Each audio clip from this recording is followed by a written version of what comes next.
3rd May 1999, Operation Vijay was announced in Kargil, a battleground 16,000 feet above sea level, where breathing gets even harder with every step. This is where the Kargil War unfolded. A 250-kilometer stretch of rugged peaks, some rising as high as 20,000 feet. From May to July 1999, India fought one of its toughest wars here. Among the bravehearts who answered the call was a young officer from Nagaland, Captain Neikezhakuo Kenguruse. He was just 25, posted in Kupwara with the 2nd Battalion of the Rajputana Rifles, fresh out of the Indian Military Academy. He had fire in his heart and a smile on his face. His family called him Nimbu. In the army, he was known as Nimbu Saab, loved, respected, and followed. He was commissioned into the Indian Army on 12th December 1998. His first posting, the front lines of Jammu and Kashmir. And when war broke out, he didn't hesitate for even a moment. The situation in Kargil was getting worse, and that's when 2 Rajputana Rifles got the orders. 24th June 1999. This time the mission was even tougher. They were to attack Three Pimples, Knoll and Lone Hill, crucial positions for both India and Pakistan. Three Pimples was a sharp, steep ridgeline west of Tololing Nala. Knoll and Lone Hill stood nearby, guarding the heights around it. The responsibilities were divided again. Delta Company, led by Major Mohit Saxena, with Captain Kenguruse as second in command, was given Lone Hill. Alpha Company, led by Major Padmapani Acharya, with Captain Vijayan Thapar as his second, was tasked to capture Knoll. On the night of 27th June, the battalion began the climb. By 6 a.m., they reached their fire base, and then a sudden blast. Heavy enemy shelling killed one of their own, Satpal. The firing continued on and off, but so did the briefings. The mission had to go on, and the men were ready. 20th June around 8 p.m., the men of Delta Company began their climb toward Lone Hill. They were still reeling from the loss of Satpal, but before they could even breathe, more shells came crashing down. Suddenly, chaos. Havildar Jagdeep was hit by a splinter. It pierced straight through his helmet. Other soldiers were injured, weapons were damaged, their firebase was shattered. Before the mission even began, everything seemed to fall apart. From where our soldiers stood, they could see the Three Pimples clearly, but the enemy, perched high above, could see every move. Even a falling rock from that height could kill. The odds were terrifying. But in such moments, a soldier has only 2 things to hold on to: faith and courage. And that night, the men of 2 Rajputana Rifles held on to both. Their hearts were broken, but their resolve was unshaken. They remembered the words of their commanding officer, Lieutenant Colonel Ravindranath, who had looked them in the eye and said, "You are the undefeatable Rajputs and Jats. You have to take the Three Pimples from the enemy. This is the day we joined the army for. And today, the country needs us to show up. Prove your mettle."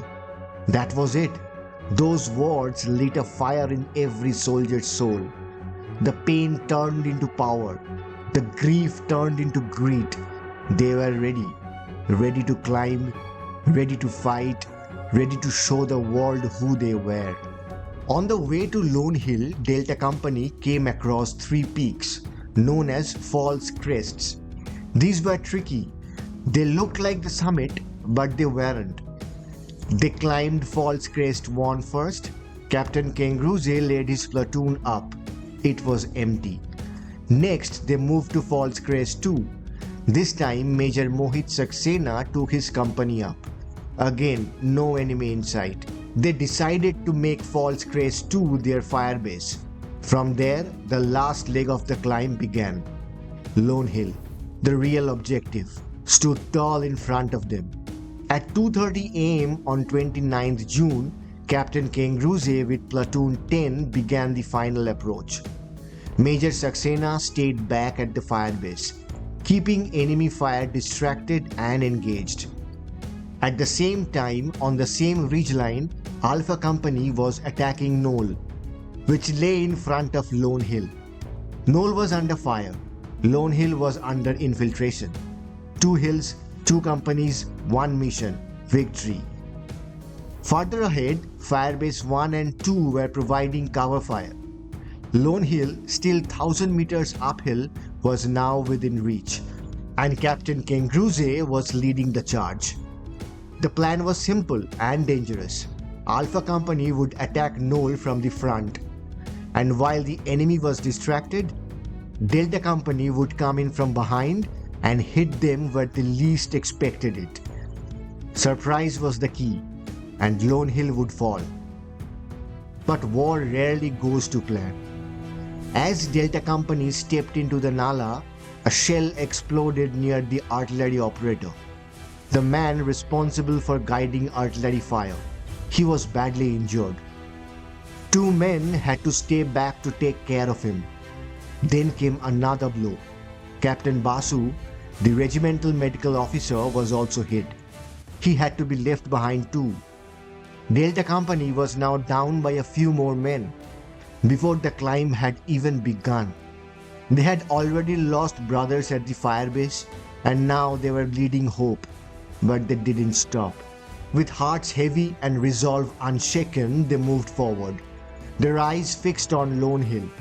Captain Kenguruse, leading Platoon 10, was at the front with Neikezhakuo by his side.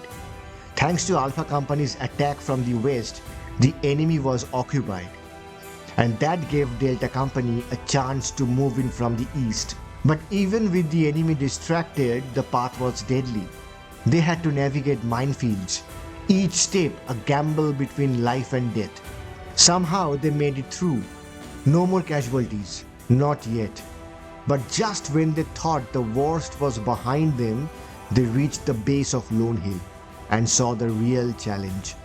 A near vertical rock face, a 70 to 80 degree incline, jagged, bare, and rising like a wall in the dark. And at the top, the enemy, watching, waiting. Now they understood why it was called Lone Hill. It stood apart, silent, brutal, and unforgiving. There was just one silver lining in this brutal climb. The enemy was sitting at an awkward angle, so if Captain Kenguruse's platoon could somehow reach the top, the enemy wouldn't be able to fire at them directly. The steep slope meant their bullets would miss. For once, after days of fighting on unforgiving terrain, Kargil gave our soldiers a sliver of hope, and that was enough. The boys of Platoon 10, exhausted, outnumbered, and under fire, refused to let this chance go. In a war like this, nature rarely gives you an advantage. When it does, you take it.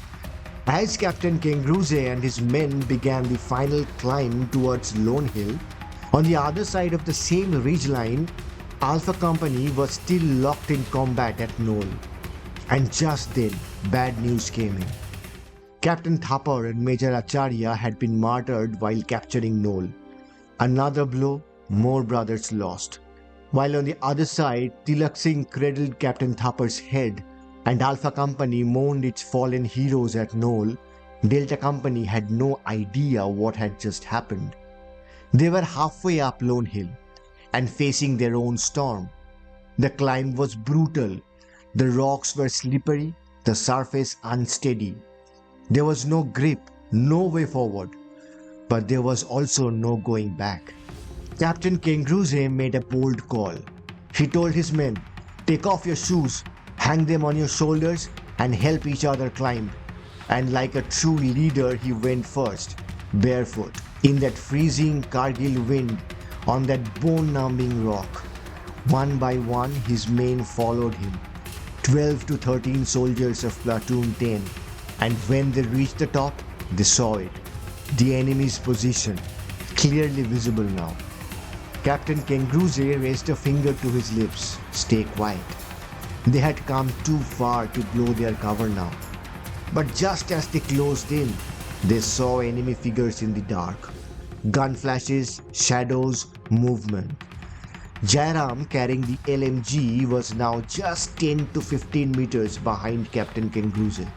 He saw their chances. He whispered in his mind, "The boch lenge." But then one man slipped and the silence shattered. Gunfire erupted, the surprise was gone. Captain Kenguruse and Shravan Singh reacted instantly, firing back, bullets slicing through the night. Enemy soldiers fell one by one. Realizing the odds were now stacked against them, Naik Om Prakash from Major सक्सेना's platoon had an idea. Let's confuse the enemy. And suddenly war cries filled the mountains. Raja Ramchandra ki jai, jo bole so nihal. Different voices, different languages, all shouting at once, making it sound like a huge Indian force was closing in. It worked for a moment, but only for a moment. The steep angle that once protected our soldiers now gave the enemy the upper hand. They could now see everything, and they came down hard. First, they rolled heavy rocks down the cliff, straight at our soldiers. Then came grenades and bursts of AK-47 fire. One of those bullets hit Captain Kenguruse in the abdomen. He started bleeding, a wound that would have stopped any other man, but not him.